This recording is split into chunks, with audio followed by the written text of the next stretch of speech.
consequence of show of opulence, which made some Kenyans mad, to the extent that now the president had to be forced to do certain things which he shouldn't have done, really. So we must contain wastage. We must contain wastage, but we shouldn't be mechanical about it. In my view, we should contain it practically. One of them is to reduce our operating expenditure. We must make our budget transparent. This idea of lumping budget lines and saying other operating expenses must go from our budget. What are these other operating expenses? We must be clear. If we are paying for mileage, Mr. Speaker, for example, let it be known. We know that members of parliament have to be facilitated to go to the constituency. I'm not saying that is parliament that is putting, actually parliaments rarely put block figures. It's good to use us as an example. Yeah, but I'm giving parliament as an example. But there are ministries, departments, which do that.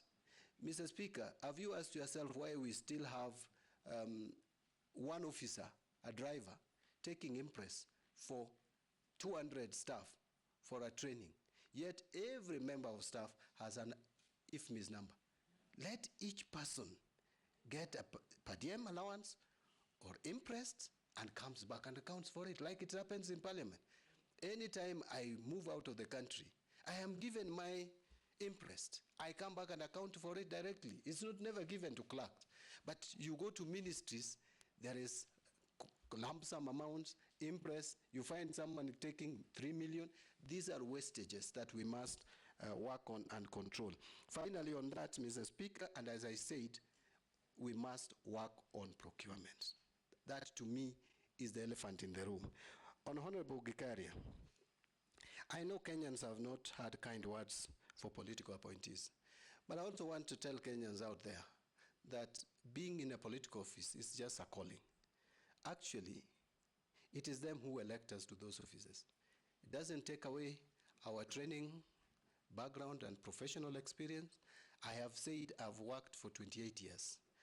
I am a professional, just like any other professional, whether in politics or in private practice or in otherwise. Remember, Mr. Speaker, I didn't say this. This Public Finance Management Act, my signature is here. I was in the task force which did this Public Finance Management Act. We were with the former CS Rotich.